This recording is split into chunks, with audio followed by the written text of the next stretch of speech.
Salut à tous et bienvenue sur la chaîne.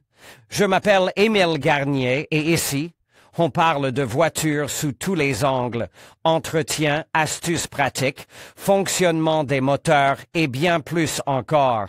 Si vous voulez mieux comprendre votre véhicule et éviter les erreurs coûteuses, vous êtes au bon endroit.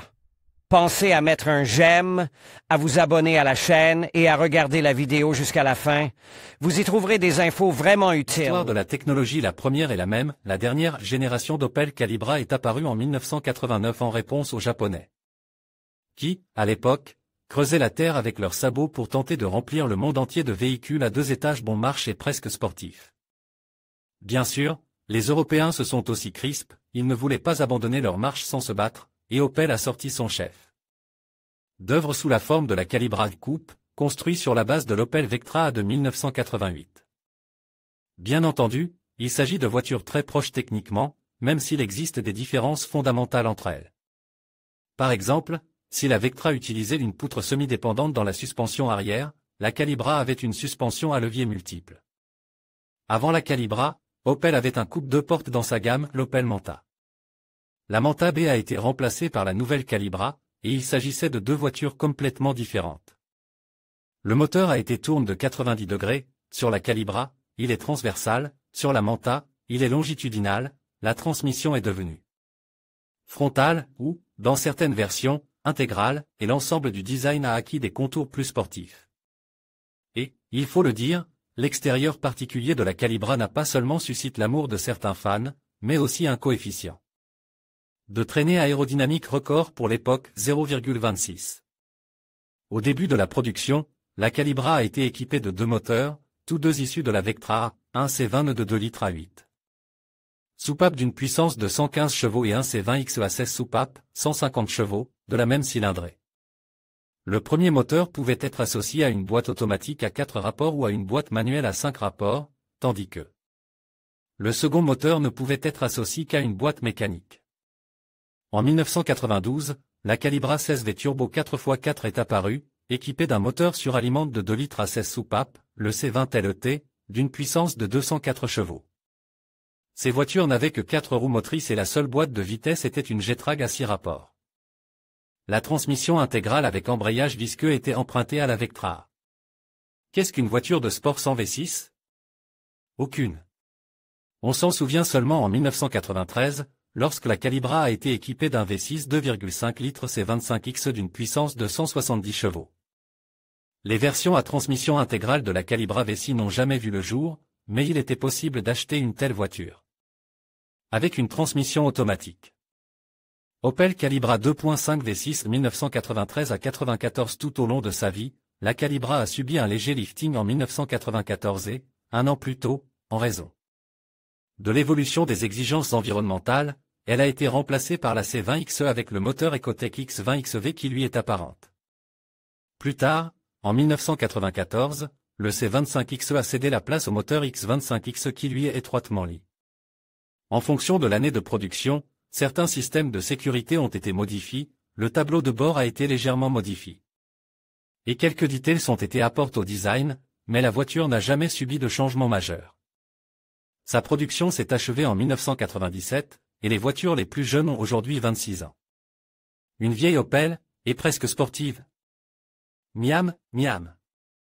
Essayons. Commençons, comme d'habitude, par les petites choses. La Calibra a pas mal d'inconvénients insignifiants, mais il n'est pas nécessaire d'en parler, il est clair qu'une voiture de 30 ans peut être agaçante avec sa capacité à faire régulièrement des flaques d'eau sous elle et à casser des morceaux de métal corrodent de sa propre carrosserie. Les propriétaires de Calibre ne se soucient pas de ces futilités. D'autres choses les dérangent. Par exemple, l'éclairage des phares, les phares ne brillent pas du tout. J'ai mis des antibrouillards Priora dans un pare-choc, et c'est plus utile. En effet, l'éclairage de cette voiture dès sa naissance n'est pas très bon, et ici aussi l'âge avec tout ce qui s'ensuit. Pour être plus exact, brûle et use. C'est pourquoi ils se plaignent, la lumière est très mauvaise, vous ne pouvez rien voir la nuit, si vous avez une Calibra aidée. Phare standard, votre meilleur ami la nuit est la lumière de quelqu'un d'autre. Le deuxième point est la garde au sol. Bien sûr, 140 mm ne suffisent pas. C'est catastrophiquement bas. Certes, la Calibra est une voiture incroyablement sportive, ou plutôt, elle l'était dans sa jeunesse, et une certaine truculence lui est permise. Mais nombreux sont ceux qui n'en sont pas satisfaits, la garde au sol est trop basse, dans les sociétés de garage, on ne peut pas partir, elle est trop basse pour rouler en hiver. Et raconte même des histoires effrayantes, mais si vous vous mettez en tête de rouler sur une route cahoteuse, la faible garde au sol se fera vite remarquer. Elle est très basse. Nous sommes restés coincés récemment sur la mer, dans un sable, la voiture s'est tout de suite posée sur un ventre, les roues sur 10 cm seulement se sont enfoncées. C'est une voiture exclusivement pour les routes sur 4 et 5+. Si, bien sûr, vous n'avez pas de pitié pour le ventre et les jupes. Les roues se sont enfoncées de 10 cm seulement? Dans le sable? Quel dommage! Quel dommage pour la Calibra de ce propriétaire. Enfin, le dernier point est le diamètre de rotation. Ici, comme le disait Mikhail Zadornov, il faut retenir son souffle. Vous êtes prêts? Voici donc les chiffres, 11,5 mètres. Pour mieux le visualiser, je vous rappelle que la Gazelle NN fait 11,4 mètres. Une voiture de sport avec la maniabilité d'une Gazelle? Ouah, plutôt 2. C'est évident, pour une voiture qui tombe constamment en panne, la disponibilité des pièces de rechange est la chose la plus importante. Et Calibra a tout compris, les pièces de rechange sont bon marche, de même que pour les, parfois même moins chères. Presque tout est disponible, je n'ai été confronté que 2 fois à des prix fous, la puce DMRV, qui coûte 24 000 roubles, alors qu'elle coûte de 5 cents à 1500 roubles en occasion, et le tube d'hydratation, 8 000 roubles, alors qu'il a été acheté chez Kamaz pour 60 roubles. Il va sans dire qu'il est très utile d'être lié à la Vectra, pour laquelle il existe encore aujourd'hui de nombreuses pièces détachées, dont beaucoup sont en fait assez bon marche, il n'y a pas de problème avec les pièces détachées, tout est disponible dans les magasins, et les pièces détachées de la très courante Vectra conviennent. Mais en même temps, je voudrais faire remarquer qu'il est normal de fourrer sous le capot l'écu, January, de mettre le tube D. Hydrac, de Kamaz ou d'introduire dans le coupe sportif allemand la moitié des capteurs de l'ADA. Par conséquent, l'accessibilité, mais si votre vie est à la fois matériellement prospère, morne et généralement sans intérêt et que vous décidez de vous acheter une Calibra, prêtez attention à ce qui a été assemblé par les propriétaires précédents. Peut-être qu'extérieurement c'est encore une Opel, mais intérieurement c'est un mélange de Kamaz et de Ziguli. Je pense qu'il est inutile d'expliquer quoi que ce soit trop longtemps. L'âge n'a encore profité à aucune voiture, à l'exception, bien sûr, des Young et des Altimer pour des millions de dollars dans des garages privés qui ressemblent à des maisons, et il apporte beaucoup de problèmes. Nombreux sont ceux qui n'ont rien d'autre à faire que de déclarer, le principal inconvénient est l'âge, on peut parler de la voiture à l'infini. Ce qui est dommage, c'est qu'il y a très peu de voitures de ce type en bon état. J'ajouterai que le format de la voiture ne me permettait en aucun cas de la conduire tranquillement. Avec l'âge, la jeunesse sportive s'avère être une maladie supplémentaire, à laquelle on ne peut pas échapper non plus. Et il s'avère que pendant 30 ans, ces voitures ont été vidées de tout leur jus, et qu'aujourd'hui, elles sont presque toutes vidées. En fait, c'est l'essentiel. Puisqu'elle veut courir après, les propriétaires précédents l'ont fait, après tout, Calibra n'a pas été acheté par des retraites. Considérant que le coût de ces voitures était très bas à l'époque, au niveau des Nexia et des neufs, Opel n'est pas très liquide du tout, il est évident qu'elles étaient achetées par des amateurs de course pas très fortunés. Passant de main en main, la voiture mourait lentement, n'ayant pas attendu des mains bienveillantes. Et aujourd'hui, il est quasiment impossible de trouver une Calibra en bon état. Il est évident que l'extérieur de la Calibra est l'élément le plus puissant qui attire les acheteurs. Bien sûr, cette voiture a d'autres atouts, et essentiels, mais le facteur de forme lui-même dans le cas de cette Opel décide de tout. On lui pardonne non seulement sa parente avec la Vectra, mais aussi la présence d'un éclair ferme sur un capot rouille en principe. C'est pourquoi je ne peux m'empêcher de rapporter toute une série de commentaires enthousiastes, belle allure, ne passera pas inaperçu. L'auto, bien sûr, est dépassée, mais l'allure attire encore aujourd'hui, l'allure est toujours actuelle et très belle. Dans le courant n'est pas perdu, beaucoup de gens ne savent pas de quel type de voiture il s'agit, parce qu'ils sont assez peu nombreux sur les routes. Elles sont assez peu nombreuses sur les routes de notre patrie, l'apparence est beaucoup plus chère que le coût réel de la voiture. Une vieille voiture, qui attire toujours les regards très forts des jeunes filles et des jeunes hommes, il est très difficile de la conduire sans attirer l'attention. Et des tonnes d'autres commentaires du même genre. Les goûts ne se discutent pas, donc je ne commenterai rien. Je commenterai ci-dessous, il y a de quoi se disputer. Voici une question à laquelle il faut réfléchir. Pour une raison inconnue, il y a beaucoup de plaintes sur le web à propos de la boîte de vitesse automatique de la Calibra. C'est étrange, car la boîte de vitesse ES1 Warner AW50 est très durable, et elle a été installée sur de nombreuses voitures GM de SAP à Daewoo. Tout le monde en était satisfait, mais d'une manière ou d'une autre, cela n'a pas fonctionné avec la Calibra. Il y a probablement deux raisons à cela. La première est l'image sportive de la voiture. Or, il ne peut s'agir d'une voiture de course équipée d'une boîte de vitesse automatique.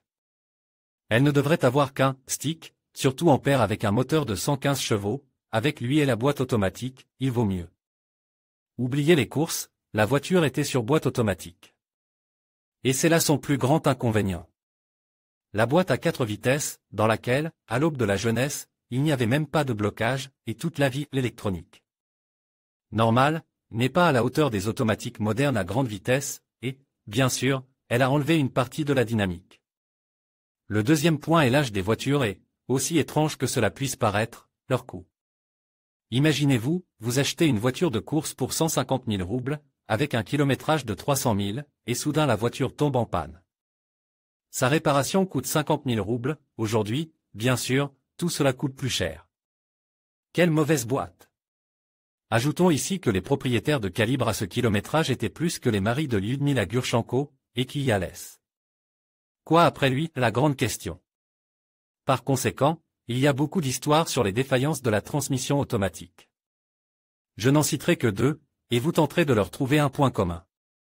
La première ressemble à ceci, cette voiture automatique a été tuée, mais il était impossible de le vérifier lors de l'achat, car tout ne s'est manifeste qu'après avoir fait chauffer la transmission automatique, ce qui prend au moins 1 heure. La voiture ne reculait pas comme elle le devrait, j'ai dû donner beaucoup de gaz, après quoi il y a eu une forte poussée vers l'arrière. Et l'arrière s'est enclenché. De plus, après 1 heure de conduite, la boîte de vitesse automatique a mal passe de la deuxième à la première vitesse. Il était impossible de conduire dans cet état et j'ai donc décidé de changer la boîte automatique. En général, ceux qui savent ce qu'ils ont à faire changent la transmission automatique pour les mécaniciens. J'y suis revenu plus tard et, entre-temps, j'ai changé de boîte automatique. J'y roule avec pendant environ 2 mois. Je l'ai remplacé par un mécanicien. L'un des solénoïdes de la deuxième boîte est tombé en panne. Et la deuxième histoire, la boîte de vitesse s'est arrêtée, au début il y avait un bruit de bourdonnement, et le jour suivant. Elle a tout simplement refusé de rouler et elle ne réagit pas au passage de la vitesse, sauf, je pense, à la deuxième. Le point commun de ces histoires est que le désir de réparer la boîte de vitesse n'est généralement pas apparu, les propriétaires de Calibre pensent qu'il est plus facile de mettre des mécaniciens à la place de la transmission automatique. La raison la plus probable est qu'ils n'aiment pas dépenser de l'argent pour les réparations, la voiture n'est pas chère, pourquoi y mettre de l'argent? Ils essaient de réparer la boîte à bon marche, et le résultat est généralement mauvais. Bien entendu, avec une telle approche, le MKP semble être une option plus attrayante. D'où le conseil, jetez la transmission automatique et mettez de la mécanique, il y a un minimum de modifications, mais vous conduirez sans connaître le chagrin. J'ai récemment jeté la transmission automatique et mis de la mécanique, tous les problèmes de ce genre sont terminés. D'accord, d'accord. Pas de boîte automatique, pas de problème, les méchas règnent. Il serait beau de mettre une rose à l'époxy sur le levier de ce mécha. Là encore, il n'y a pas grand-chose à dire. La Calibra sait comment conduire. Et j'ajouterai qu'en plus d'une bonne maîtrise, elle se distingue par une bonne dynamique. Avec un moteur turbocompresse, c'est évident, tout de même 204 chevaux, mais même avec le moteur le plus jeune, la voiture n'est pas un légume. Bon, nous reviendrons sur les moteurs, et maintenant, lisons les critiques. En gros, il se résume à ceci, grâce à un empattement assez large et à un carrossage négatif des roues lors des manœuvres, la Calibra mord fermement dans l'asphalte, ce qui est particulièrement bien ressenti lors de la conduite en montagne, sur de telles routes. J'ai conduit, en plus de cette Opel, une Priora, une Audi et une Honda Civic, dans l'Opel c'était plus confortable, la voiture Ne déviez pas de sa trajectoire, ce qui garantit non seulement le confort des passagers, mais aussi la sécurité sur la route, sur la route, l'Opel est très sûre d'elle, car la suspension d'usine est adaptée à la conduite sportive, elle est ferme, comme elle est censée l'être. Beaucoup de gens parlent du fait que la suspension est raide. Il est d'autant plus étrange qu'ils le disent calmement, mais ne grondent pas. Sur Internet, les propriétaires de voitures à suspension rigides sont généralement divisés en deux camps. Le premier défend cette suspension, le second l'a dénoncée. Les propriétaires de Calibra sont plus unanimes. Ils disent, oui, elle est raide, mais elle est fantastique sur la route. Et c'est tant mieux. Comme la Calibra était souvent achetée avec le dernier argent, et encore plus souvent avec le dernier argent ridicule, elle est devenue la seule voiture de tous les jours. Et très vite, l'heureux propriétaire s'est rendu compte qu'il pouvait faire monter sa petite amie dans cette Opel, par exemple, par la force, la tromperie, la menace ou le chantage, mais pas sa femme avec ses enfants et sa belle-mère. Parce que la belle-mère n'est pas assez souple pour grimper dans la rangée arrière et que les enfants ne sont pas assez petits pour ne pas se cogner la tête au plafond. Et puis ils ont commencé à écrire comme ceci, si pour monter sur les sièges arrière, qui, il faut le noter, sont catastrophiquement inconfortables, c'est un couple, alors tout confort devra être oublié. Dans cette carrosserie et dans cette voiture, cela ne valait pas la peine de faire une rangée de sièges arrière. Ce n'est qu'une moquerie à l'égard des passagers. Ou encore, un peu plus calme, il n'y a pas assez de place pour les passagers aux places arrière, leur tête atteint le plafond. Je ne citerai pas des dizaines d'autres citations de ce type, car je devrais en supprimer les gros mots, et je suis désolé de perdre mon temps à cela. L'essentiel est de conclure que la Calibra est vraiment un coupe à deux portes, et qu'il est extrêmement naïf de compter sur le fait que quelqu'un s'installera derrière avec plaisir. Il en va tout autrement des sièges avant. Tout le monde en fait l'éloge, tous ceux qui ont déjà pris place dans les sièges baquets de série de ce modèle n'ont pu que constater leur confort. Franchement, on n'a pas envie de se lever d'un tel siège après la plupart des autres sièges. On peut ici ajouter une ergonomie très réussie, chaque bouton à sa place, il n'y a rien de plus confortable pour un pilote. Et écoutez l'avis de la majorité, la Calibra est vraiment une voiture très confortable. Certes, son intérieur est de pas assez, très probablement, de nombreuses personnes ne le trouveront pas très attrayant, mais personne dans les commentaires ne s'est plaint de l'atterrissage et de l'ergonomie. Le deuxième point concerne l'isolation phonique. Habituellement, il est accepté de gronder, mais les propriétaires de Calibra ne sont pas satisfaits du silence dans l'habitacle. Même avec les fenêtres ouvertes dans la voiture est maintenu un environnement confortable, c'est-à-dire l'isolation phonique est excellente. Lorsque les vitres sont fermées, le silence est total. Toutefois, si vous appuyez fortement sur la pédale d'accélérateur, vous entendrez toujours le moteur dans l'habitacle. Mais il s'agit d'un coupe sportif, c'est permis. Hélas, les Opel de l'époque n'étaient pas très résistantes à la corrosion. Tout le monde en parle, et certains disent immédiatement à quoi il faut faire attention, attention à la carrosserie et aux longerons. Le plus gros inconvénient des premiers Opel est leur faible résistance à la corrosion, la carrosserie a dû être ressoudée. Peinte à près de 40%, je n'ai jamais été déçu, seulement par la carrosserie. Tout d'abord, la Calibra avait les bords de toutes les portes, les arches des ailes arrière et les seuils pourris. En général, il s'agit d'un classique. Mais avec le temps, la situation s'est compliquée. Et en plus, il y avait des cas où les sièges avant tombaient, ils ont des patins pas très fiables, et s'ils sont souvent utilisés pour l'atterrissage des passagers arrière, et qu'ils sont déjà rouilles, les sièges peuvent s'envoler de ces patins. C'était rare, mais cela arrivait. Et deux autres choses. La première est le nombre de voitures déglinguées. Elles ne roulaient vraiment pas lentement, et ceux qui roulaient vite se garaient souvent dans les fosses et les poteaux. La qualité des réparations de la carrosserie pouvait être très faible, sans parler de la tendance congénitale à la corrosion. En général, vous comprenez. Le deuxième point est la disponibilité des pièces de carrosserie. Alors que la plupart des pièces internes étaient disponibles sur la Vectra, la Calibra avait son propre fer à repasser. À une époque, les clubs de propriétaires ont beaucoup aidé, mais peu à peu cette source de pièces de carrosserie a commencé à se tarir. Après un accident, j'ai dû chercher des pièces de carrosserie. Il est donc évident que le principal inconvénient de la Calibra, selon les propriétaires, est le suivant, faible résistance à la corrosion, il est très difficile de trouver une carrosserie vivante. Pénurie de pièces de carrosserie. Bref et clair. Surtout, les calibres sont aimés pour leur moteur, et pour tous les moteurs. Cependant, nous laissons de côté le C20 LT Turbo Compress, s'il est fiable, il ne fait pas partie des inusables. De plus, les frais d'entretien sont assez élevés. Il en va de même pour le V6 à indice C25Xe, il est plus cher en service, mais il n'y a pas de réclamation à son sujet. Cependant, il n'y a pratiquement pas de ces moteurs sur le marché, ils sont très rares. Et tous les autres moteurs, qu'ils soient à 8 ou à 16 soupapes, sont d'une grande richesse. Certes, ils présentent quelques problèmes, principalement des problèmes de vieillissement du système de refroidissement et des circuits électriques, mais le fer semble être éternel. C'est pourquoi ils écrivent ce qui suit à propos des moteurs à 8 soupapes, le C20 n'est pas seulement le plus simple, il est aussi imbattable.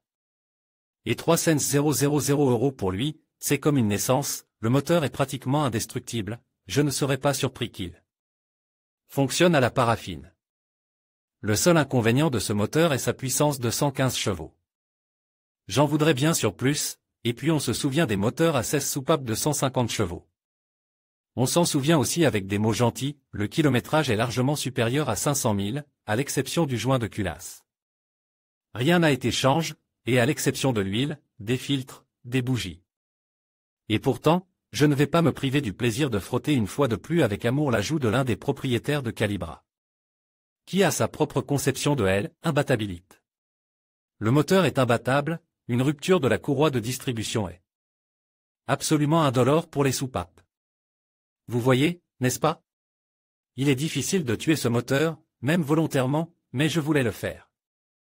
Mais, hélas, pour certains propriétaires de Calibre, il est trop coûteux et fastidieux de changer la courroie de distribution à temps.